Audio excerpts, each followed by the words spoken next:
शुरुआत उस अलार्म के साथ जो खतरे की घंटी बजा रहा है, क्योंकि कोरोना फिर से पांव पसार रहा है और हर किसी के जहन में एक ही सवाल है कि जब कोरोना के मामले कम हो गए थे तो एकदम बढ़ कैसे गए। तो एक लाइन में जवाब है, आपकी और हमारी लापरवाही की वजह से। क्योंकि अगर ये लापरवाही नहीं की होती तो फिर से लॉकडाउन लगाने की नौबत ना आती। ये रिपोर्ट देखिए और सोचिए, क्या आप 2 गज दूरी का पालन कर रहे हैं?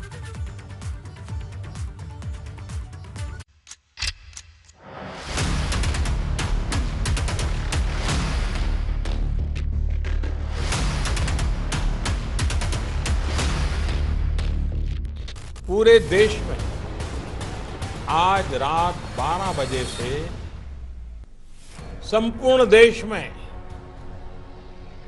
संपूर्ण लॉकडाउन होने जा रहा है। कोरोना का कहर, वापस आ गई है लहर।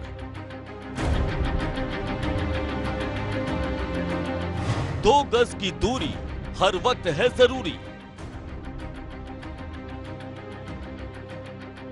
सावधान, फिर लगेगा लॉकडाउन।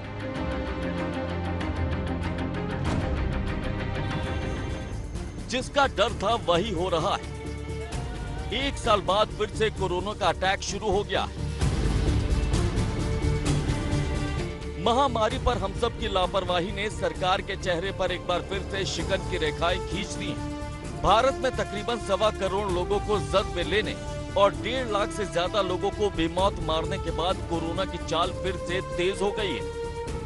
बीते 15 दिनों में कोरोना के करीब 1 लाख मामले सामने आ चुके हैं, जबकि 4 दिनों से लगातार 24,000 से ज्यादा मामले सामने आए। 11 मार्च को 23,298 केस, 12 मार्च को 24,845 केस, 13 मार्च को 25,154 केस, 14 मार्च को 26,513 केस और 15 मार्च को 24,437 केस। कोरोना केस के इन बढ़ते आंकड़ों के बीच वैक्सीनेशन ने थोड़ी राहत जरूर दी है, लेकिन लगातार हो रहे वैक्सीनेशन के बावजूद कोरोना के बढ़ते आंकड़े खतरे की घंटी बजा रहे हैं। यूपी ने तो वैक्सीनेशन के मामले में देश का नंबर 1 खिताब अपने नाम कर लिया है। 30 लाख से ज्यादा लोगों को वैक्सीन लगाई गई। सोमवार को एक बार फिर से 3 लाख से ज्यादा लोगों को वैक्सीन लगी। यूपी में रविवार को छोड़कर हर दिन वैक्सीन लगाई जाएगी। यूपी में भले ही तेजी से वैक्सीन अभियान चलाया जा रहा है, लेकिन आसपास के राज्यों में बढ़ते आंकड़े यूपी और उत्तराखंड को भी डरा रहे हैं, जिसको देखते हुए बुधवार को पीएम मोदी सभी राज्यों के सीएम के साथ मंथन करेंगे और कोरोना पर काबू पाने की कोशिश की जाएगी। लेकिन सरकार की कोशिश पर हम सब की लापरवाही पानी फेर रही है। और इस बात की तस्दीक 3 शहरों की ये तस्वीरें कर रही हैं, जहां ना लोगों के मुंह पर मास्क है, ना ही सोशल डिस्टेंसिंग का पालन है। बरेली में तो कोरोना का खतरा लगातार बढ़ता जा रहा है। आरटीओ ऑफिस में ड्राइविंग लाइसेंस बनवाने आए 6 लोगों के कोरोना पॉजिटिव आने की वजह से हड़कंप मचा हुआ है। लेकिन जब एबीपी गंगा ने बाजार में जाकर रियलिटी चेक किया तो लोग खुलेआम नियमों की धज्जियां उड़ाते नजर आए।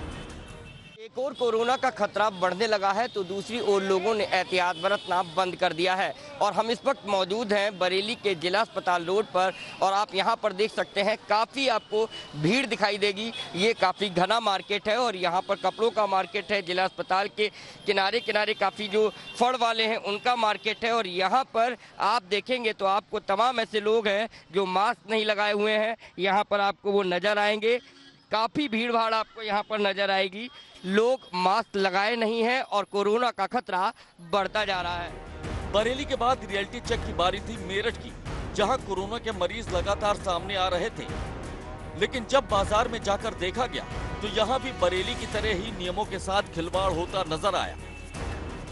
कोरोना के मामले जहां देश भर में बढ़ रहे हैं, वहीं उत्तर प्रदेश में भी लगातार कोरोना के मामलों में बढ़ोतरी हो रही है। मेरठ में आज 19 मामले मिलने के बाद स्वास्थ्य विभाग भी इसमें चिंतित हो गया है। लेकिन मेरे पीछे आप जो देख सकते हैं लाल कुर्ती बाजार है और बाजार में लोगों में लापरवाही इसके प्रति साफ देखी जा रही है। ना तो 2 गज की दूरी है और ना ही मुंह पर मास्क है और उसके बावजूद लोग ऐसे ही लगातार यहाँ पर घूम रहे हैं। जमीनी स्तर पर लोग कितने सावधान हैं, सरकार की तरफ से क्या इंतजाम किए गए हैं, इसे लेकर गाजियाबाद जिला अस्पताल का भी निरीक्षण किया गया तो यहाँ भी ना किसी ने मास्क लगाया है और ना ही कोई 2 गज की दूरी का पालन करता दिख रहा है। लंबी लंबी कतारें लगी हुई थी लापरवाही का आलम यह था कि अस्पताल कर्मचारी तक ने मास्क नहीं लगा रखे थे। लगातार देश में एक बार फिर कोरोना के मामले बढ़ने शुरू हो गए हैं। हम इस समय मौजूद हैं गाजियाबाद के एमएमजी अस्पताल में। यहाँ पर देखेंगे कि कोरोना को लेकर जो नियम और कायदे हैं यहाँ पर अपनाए जा रहे हैं या नहीं अपनाए जा रहे हैं। हम इस समय एमएमजी अस्पताल में हैं। लगातार अगर हम लोगों की बात करें तो कुछ लोगों ने मास्क लगाए नहीं हैं और कुछ लोग यहाँ पर मास्क लगाए हुए हैं। वहीं 2 गज की दूरी की बात करें तो 2 गज की दूरी में भी कोई दिखाई नहीं दे रहा। लंबी कतारों में यहाँ लोग खड़े हैं, लेकिन 2 गज की दूरी जो है वह हमें अभी भी नजर नहीं आ रही है। लेकिन आजमगढ़ में प्रशासन पूरी तरह से अलर्ट मोड पर नजर आया, जहां रेलवे स्टेशन पर हर आने जाने वाले यात्री की जांच के साथ ही थर्मल स्क्रीनिंग की जा रही है। यहाँ पे मेडिकल टीमें लगा दी गई हैं। जैसा कि डीएम साहब कल आए थे सर्वे करने, तो मेडिकल टीम लगा दी गई है। दोनों एग्जिट गेट जो हमारे हैं वहाँ पे स्क्रीनिंग हो रही है और टेस्टिंग हो रही है। साफ सफाई हमारे यहाँ मशीनें चल रही हैं, सब ठीक है। हम मास्क और सैनिटाइजर के लिए तो उनको हिदायत दी ही जाती है और उनकी टेस्टिंग की जा रही है। लेकिन बड़ा सवाल यह है कि जब देश में लगातार कोरोना के मामले बढ़ते जा रहे हैं, महाराष्ट्र और पंजाब जैसे राज्य फिर से लॉकडाउन की तरफ जा रहे हैं, तो फिर यह लापरवाही क्यों बढ़ती जा रही है? क्योंकि सच यही है कि जब तक इस बीमारी का पूरा इलाज नहीं, ढिलाई नहीं। सरकार अपनी तरफ से कोशिश कर रही है, वैक्सीनेशन का काम हो रहा है, लेकिन लोगों को भी अपनी जिम्मेदारी समझनी होगी। Bureau report, ABP Ganga.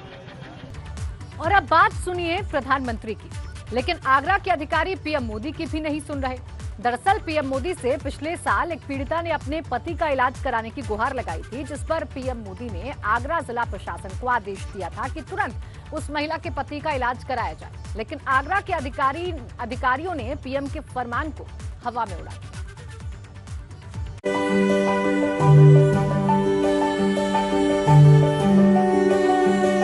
प्रधानमंत्री नरेंद्र मोदी कोई आदेश करे और अधिकारी उसका पालन न करे, क्या ऐसा हो सकता है?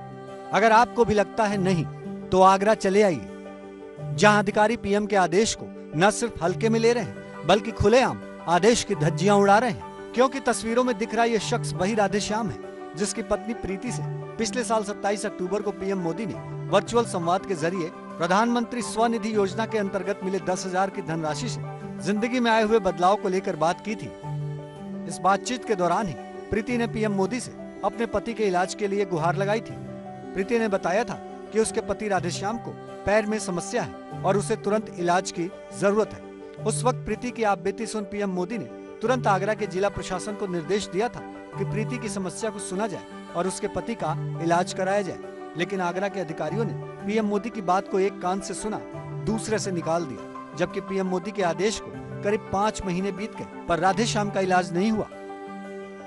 देश के प्रधानमंत्री नरेंद्र मोदी के निर्देशों को भी अधिकारी किस तरह से हवा में उड़ा देते हैं, इसकी वानगी आगरा में देखने को मिल रही है। दरअसल तस्वीरों में जो आपको प्रीति और राधेश्याम जो दंपति नजर आ रहे हैं, प्रधानमंत्री स्वनिधि योजना के तहत इनको 10,000 रुपए की आर्थिक मदद मिली थी और कोरोना काल में जब इनकी आर्थिक हालत खस्ता हो गई थी तो इन्होंने फलों की ठेल उस राशि के जरिए उन्होंने लगाना शुरू कर दी थी। और उस समय प्रधानमंत्री ने इन दोनों से वर्चुअल संवाद किया था। क्योंकि इसमें लाभार्थी प्रीति थी, तो उन्होंने जब प्रधानमंत्री से बात कर रही थी तो उन्होंने कहा था कि मुझे मेरे पास घर नहीं है और मेरे पति की तबीयत खराब रहती है, उनके जो इलाज है उसको ठीक करा दिया जाए, इलाज करा दिया जाए। और प्रधानमंत्री ने उसी समय अधिकारियों को निर्देश दिया था कि इस बात का संज्ञान लिया जाए। लेकिन क्या हालत है, क्या उस बात को किस तरह अमल किया गया है, ये दिखाने के लिए आज एबीपी गंगा की टीम पहुंची है। जबकि प्रीति को पूरी उम्मीद थी कि उसके पति राधेश्याम का इलाज हो जाएगा, क्योंकि खुद प्रधानमंत्री ने इलाज का आश्वासन दिया था।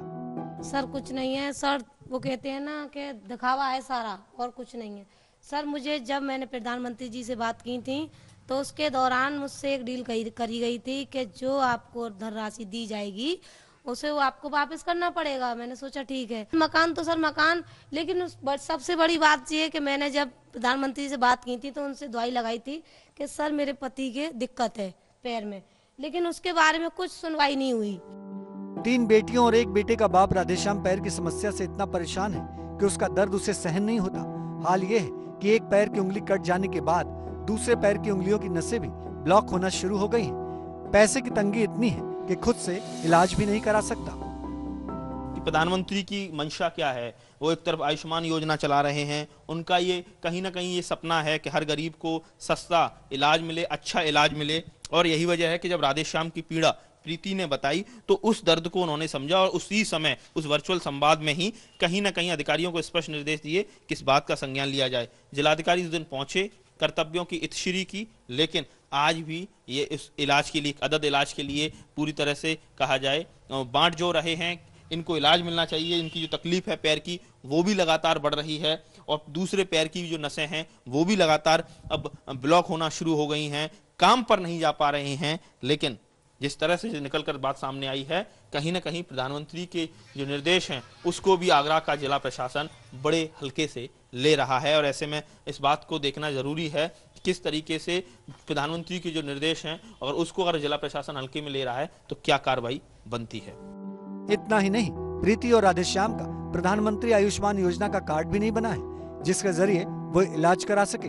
जब राधेश्याम के इलाज को लेकर नगर आयुक्त निखिल फुंडे से बात की, जो 27 अक्टूबर वाले कार्यक्रम में मौजूद थे, तो वो भी दिव्यांगता की टर्म एंड कंडीशन बताने लगे। मैं और हमारे आदरणीय जिलाधिकारी महोदय उनके घर हमने विजिट की थी। घर में हमने ये देखा कि उनका घर बहुत जीर्ण शीर्ण है, जिसमें प्रधानमंत्री आवास नगरी ऑलरेडी स्वीकृत था, परंतु उसकी धनराशि अभी तक आ नहीं पाई थी। तो उसी समय डीएम सर ने जो है उनको एक एडवांस धनराशि यहाँ एक मद से दिलवाई थी और कार्य को यथाशीघ्र प्रारंभ करने हेतु उनसे अनुरोध भी किया था। जहाँ तक उनके जो पति है उन्होंने बताया था कि उनकी पैर में कोई दिक्कत है, तो उसकी जांच भी अगले ही दिन जिलाधिकारी महोदय द्वारा सीएमओ ऑफिस से कराई गई। मुद्दे की बात यह है कि जब प्रधानमंत्री मोदी से कोई गुहार लगाए और उसके बाद भी इलाज न हो पाए तो सवाल खड़े होना लाजमी है, क्योंकि प्रीति और उसके पति के सामने समस्या ये है कि आगरा के अधिकारी अगर पीएम मोदी की बात नहीं सुन रहे तो किसकी सुनेंगे। क्या प्रधानमंत्री से भी बड़ा कोई पद है? अगर है तो बता दो ताकि राधेश्याम का इलाज हो जाए। एबीपी गंगा के लिए आगरा से नितिन उपाध्याय की रिपोर्ट। जिस तरीके से मंत्रिमंडल में जातीय समीकरण को साधा गया था, ठीक उसी तरीके से विभागों के बंटवारे भी किए गए हैं।